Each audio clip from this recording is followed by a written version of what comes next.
Hello, thank you for listening to A Glimpse of the Kingdom. I am David Pendergrass. At the time of this podcast recording, we are in the middle of American culture of deciding whether or not to reopen schools and open society. I mean, oh my goodness, everything is up for grabs in the news all the time, whether or not they should open or reopen or close bars, and I mean, on and on it goes. Something that always interests me, this podcast might make you mad because of this, and that's fine if it makes you mad. I guess you don't like my podcast in general because I'm pretty nerdy. I like to analyze because I do it all the time naturally, so therefore I try to like it. When people talk about things, when they talk about anything at all, I listen very carefully, very, very carefully, and I just like to analyze where they're coming from and the reasoning for things. And that's not an aspect of judging, it's an aspect of discernment, so I'll just like to listen. One of the things I listen to when it comes to people debating whether or not we should reopen things is how they talk about oughts and ought not and should not. There's a lot of assumptions being made in the media and in normal conversation with people.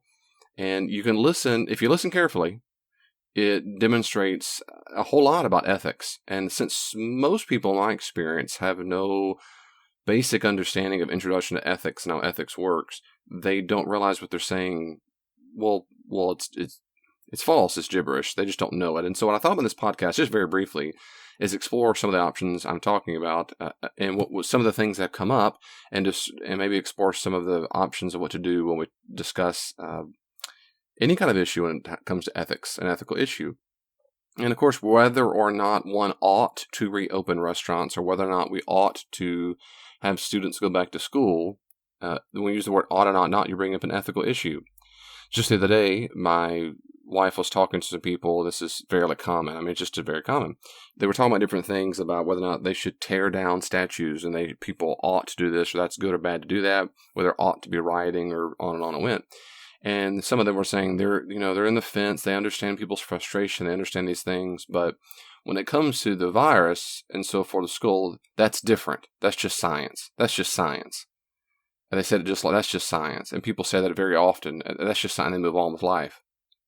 And what's striking to me is how much that demonstrates a lot about a person's ethical worldview, but it's very common. And it's very common for Christians to speak this way. Well, that's very problematic when you say things like, that's just science, and then say we ought to do this because the science says blank. Let me explore that. So there's at least three different things I want to explore. One is, when someone says things like, that's just science, and it sounds like it just settles the issue, that is a branch, it's a demonstration of something we say loosely called scientism.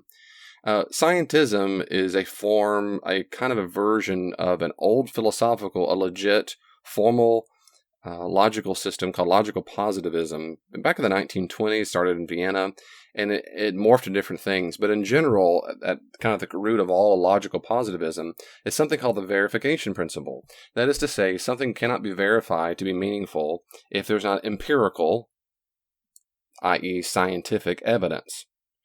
Well, I don't know how this became a system that was very popular for a while. I guess because science just becomes popular because it has advancements. But immediately, philosophically, logically, that's nonsense. You know right away. Because the statement, the only things that are meaningful or can be demonstrated to be, demonstrating to have meaning behind them are things that are verified empirically, is itself not able to be verified empirically. That statement is not verified. It's a philosophical statement that is independent of science. All philosophical statements are independent. That's the philosophy. It's not the claims of science or materialism. But nevertheless, it had its heyday for a little bit, then died off because people just kept saying this over and over. The responders said this is nonsense. You can't have a verification principle in everything because the principle itself isn't verifiable. And there's all kinds of other problems. Well, in modern times, a lot of times people who are atheists and agnostics and skeptics who are very loud in the media, and some are not that loud, but also it creeps. I'm more interested in the Christians, because Christians have crept. I hear this creeping up in church conversations. I think more and more lately. Maybe it's just my experience. Maybe it's been around all the time, and it's something we have a kind of a watered down version of that logical positivism called scientism. Scientism is like logical positivism. It's just not as forceful. It's like scientism it's like when someone says what they said, which is, well, that's just science. Scientism is basically the belief that the only real truth worth knowing is discovered by the scientific method. So they might not go hardcore and say nothing can be known or there is no meaning in statement whatsoever if it's not verified. A weaker form of scientism just says, kind of wink wink, yeah, but science really is the final arbiter of all truth. You cannot buck science. It's the final arbiter of truth. Everything else isn't knowledge. It's not based on truth. It's science. Everything else is subjective. It's all relative. And that's a long story. I've talked about it in some of my podcasts. It's in my book. And you can read all kinds of books on this subject. But right now, I'm not trying to get into a long history of that. I'm just reflecting. My first major point is this. When you listen carefully to people, listen carefully how they talk about science.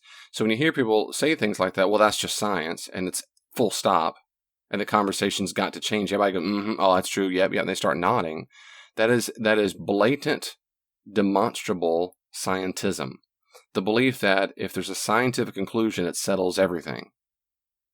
Now, that's very problematic for multiple reasons. And I'll give you a few, but the one most relevant right now is science does not tell us what is ethical. Science does not tell us what is ethical. Everybody but people who are in scientism, everyone else understands this. People go to school, they're physicians, and they take bioethics. I took a class on that in my undergrad and my master's too, and so you have classes that talk about ethics. It's not about cardiology or how the brain works. It's about ethical situations and how to make decisions, ethical decisions, once you learn what the science is. Because science itself is not ethical. People are ethical or unethical. Science is nothing but data that humans use. So the first major problem with someone saying that it's just science is, it demonstrates they've bought in to a form of scientism. If you are a Christian, and that hits close to home, for you, I strongly encourage you to think critically about your views. Really, I strongly encourage you to think about whether or not you really do think scientific conclusions are the final arbiter of truth. If you, or the truth that really matters, or the truth that's the most relevant. If that's true, you're going to be hard-pressed to be a disciple of Jesus. I mean that. I don't know how the way around it. I don't know any way around it. When Jesus says not to do certain things or do certain things, he's either the authority or he's not. Or is it what the latest scientist has told us? If they buck, and they don't always buck, they don't always disagree, sometimes the realms are completely different. Absolutely. Jesus is not talking about black holes and quarks and how the liver works. Oh my goodness. I'm a huge advocate of not making the Bible, any biblical text, a science textbook or a biology textbook or chemistry textbook or physics textbook or marketing or economy or how to fix a carburetor. Nope, the Bible, the biblical texts do not function that way. Absolutely not. All my point right now is, if you have to choose, if someone's the final arbiter of truth, you got to make up your mind. Is it Jesus or what the latest scientists have said? And sometimes you do have to choose between the two. That's all. Sometimes who's the final arbiter of truth? If you want more on this topic, I highly recommend you keep thinking about this topic. You need to read a book by J.P. Moreland. J.P. Moreland called Scientism and Secularism, Learning to Respond to a Dangerous Ideology. Scientism and Secularism, Learning to Respond to a Dangerous Ideology by J.P. Moreland. J.P. Moreland's a great Christian philosopher out of California, so I strongly recommend you listen to anything J.P. Moreland says. You don't agree with everything he says, but I encourage you to listen to him and certainly read his books, and that's a good one. Thanks for listening so far. I'll be right back. It can be difficult as a Christian to know what to do with our money. And there are all kinds of good books out there to read, but I encourage you, if you want something short and sweet and to the point, check out my book, Give It Away, on Amazon.com. It's very cheap. Go there today to get Give It Away, and it's a wonderful study to use in small groups. It has discussion questions and reflection questions ready to go. It's a 4-week study on how the earliest Christians used money and their possessions. Hey, not everybody can be a biblical scholar or an apologist. And I understand that. Everyone understands it. So we have to use good resources to help us, save us a lot of time, and give us things to think about and maybe some data, a good starting point. If I might be so bold, I would encourage you to read my book, A Skeptic Challenges a Christian. A Skeptic Challenges a Christian, on Amazon.com. You can check it out today. It's not expensive. So far, praise God, the reviews have been great. You can use it for small group study, Bible studies, whatever you want. And I think it's going to help encourage you and equip you. Perhaps even a skeptic you know. Maybe you can purchase the book for them. It's in multiple formats. You can listen to the book, Kindle, paperback, whatever it might be. I think it'll bless you. It would help me a whole lot. If you like these podcasts, let people know about it. Just share the link. Just share the link. What would Jesus do? He would share the link. That's what I think. I think he would do that. Let people know about A Glimpse of the Kingdom today. Would you like Dr. Pendergrass to come visit your church? He could speak and provide classes and training on multiple topics. Visit davidpendergrass.com for more information. Okay, let's pick back up where I left off. The second major thing I'd say is this. You can't, like I said before, you can't make an ethical decision based on what occurs in science. Now, there's two different logical problems, and they're related, but they're not exactly the same. Now, a logical problem, we call these a fallacy. A fallacy is when a person makes an argument, but it doesn't work. It becomes invalid. And there are two different kinds of fallacies that people commit all the time. And this virus issue manifests it all the time when people don't know what they're talking about. They say things all the time that demonstrate this kind of stuff like, well, the science says, therefore. You cannot do that. There's a guy named David Hume, who was a well-known philosopher a couple hundred years ago, and he was a Scottish philosopher. He had various fancy ways to say it, but the bottom line is we come down to what's called the is-ought fallacy. An is-ought fallacy. You cannot get an ought from an is. You cannot get an ought from an is. You cannot do it. You cannot do it. It does not work that you look at what occurs in nature and say, because something is, therefore one ought to do blank. If a tree falls down and is in this direction facing the earth, you don't conclude from that something I ought to do. If I said it's a fact, scientific fact, that eating too much sugar causes obesity, therefore one ought not eat too much sugar, that does not logically follow. That is a fallacy. You cannot get what occurs in nature and then say there's an ethical decision that comes from that. Cannot do that. It does not work. It's a fallacy. People have noticed that, again, for a couple hundred years. But people make it all the time in normal conversations. They make it on the news. Preachers make this. So if you're a Christian, my second major point is please listen very carefully to the words that come out of your mouth. And if you think science tells you what you ought to do or what rational conclusions what you ought to do, you're committing the is-ought fallacy. It doesn't work that way. The third thing I'd say is it also sounds like, it's not exactly the same, but it's similar to what sometimes they're put together, but it's not exactly the same. And that is called the naturalistic fallacy. Naturalistic fallacy, there's a philosopher named G.E. Moore who talked about this, and that's when you have arguments that you say something is natural, or it's satisfying, or healthy, or pleasant. Therefore, you ought to do it. So here's a common one people use. Breastfeeding is the natural way to feed children. Therefore, mothers ought to breastfeed their children and ought not to use baby formula. That is because it's unnatural. That's a fallacy. It's a fallacy. People act against nature all the time, and those things are ethical. It goes against nature to give some ibuprofen when your head hurts, because ibuprofen doesn't occur in the body, but you still take it. You're being very unnatural, and you still do it.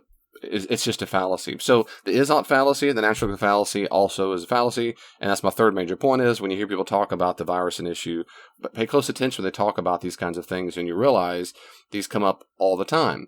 Now, what are some options? What do we do about that? Well, there's different things you can do. Make fun of people as much as possible when they do it. Laugh at them a lot. Of course not. If you don't listen to my podcast, I'm just joking. It's just a bad joke. Just a joke. One is, I'm just trying to encourage you, Christian. Seriously, I'm encouraging you. David, I don't know all the fallacies. I don't know every single fallacy either. Okay, that's fine.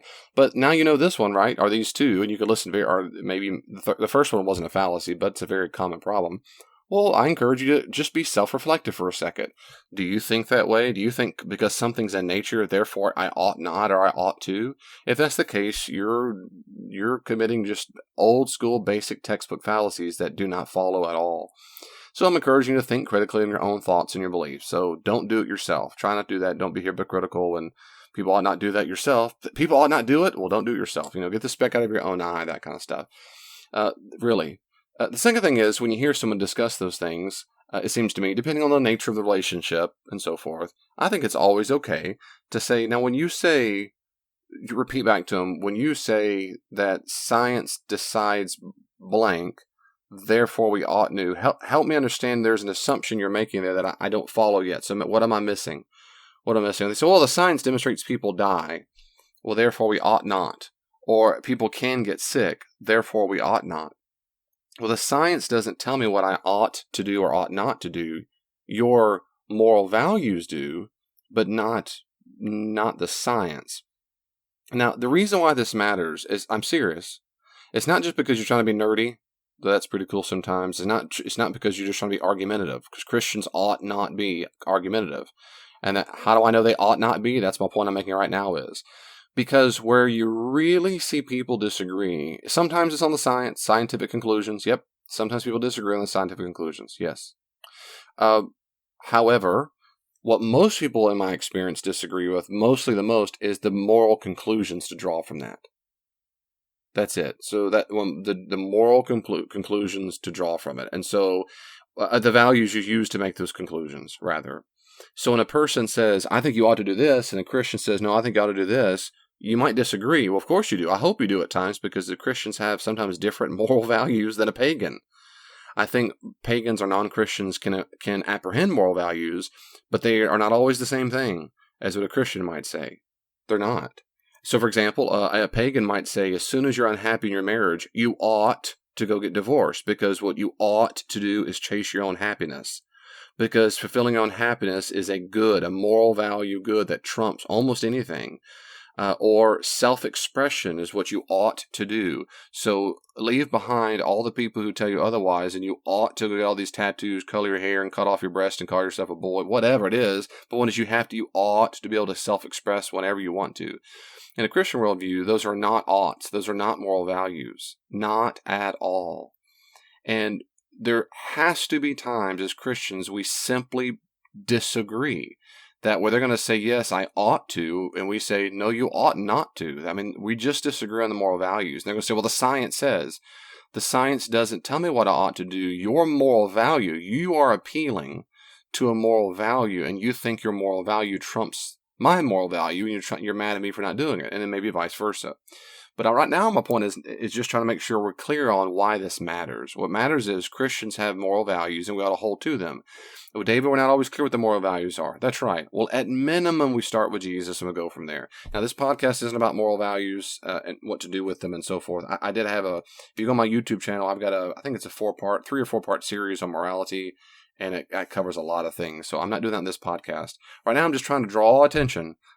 When you listen to people talk, especially Christians, or including Christians, listen very carefully to the vocabulary that comes out of your own mouth. And also when someone else speaks those things, you'll analyze and be able to discern what they're saying, and also not be persuaded if they're saying constant fallacies. And if you have a good relationship with a person, you might have a conversation with them and say, well, now when you say that, it doesn't follow. And so forth. And other times you might have a good conversation by saying, I hear what you're saying, and I appreciate that. You're appealing to moral values, but I have different moral values than you, and so forth. And then my last thing is this. One of the signs as well that one of the things that's going on that is manifested in this whole virus and school issue is when you have competing moral values. So the competing moral values means these are both good things. For example, most people will concur, it's a good thing for a person to receive an education. It's an even better thing to receive that education in person. It's also a good thing not to die. It's also a good thing not for people to be unemployed. It's also a good thing, you get on a long list of all the things that are good. The problem is when you have a lot of things that are good, and you have a moral quandary, or a situation where you need to make a moral conclusion, how do you know which good should be the highest good? Now, I talk about this in I study on my YouTube channel. People who are ethicists come at it different ways and come to conclusions in different ways. My only point right now is it's one of the signs in these conversations that people are right in the middle of what's called a moral quandary. There are good things. There are moral values that normal, healthy, rational, moral people want to uphold, and that's why there's real confusion. And in those situations, we need people who have studied ethics to help us through the quandary. But secondly, I would say, just to encourage you, is sometimes you can't find a choice where there's only one right thing to do. And sometimes people particularly have anxiety disorders or anxiety problems, and perfectionists particularly.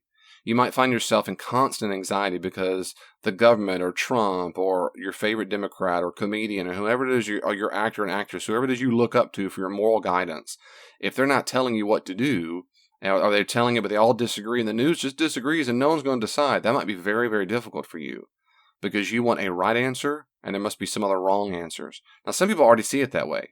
Their view is just the view and everyone else is just simply wrong. But for other people, that's not their problem. The problem is they feel the weight of this moral quandary and say, look, there are a lot of moral values we're trying to uphold, but we can't get them all upheld. We're going to have to make a decision, which means at some level, we're going to have to say no to some good things and try to say yes to the better thing or the best thing. And I'm not going to, and I have an exact solution for how that should be in America, but I'm not going to tell you. I'm just kidding. I don't, I'm not ending on politics. I'm just, on my suggested policy, I'm just trying to have a good reflection on ethics. Do what we can. And thank you so much for listening to this Nerd Talk, and I hope that this was worth your time. God bless you. Let me know if you have any questions or comments. Reach out to me on Twitter or my email. See you soon. Well, the conversation isn't finished. You can always reach out to me on social media. Are you on Facebook? I am too. At Glimpse of the Kingdom. Glimpse of the Kingdom on Facebook. Be sure to like it and you can see updates there.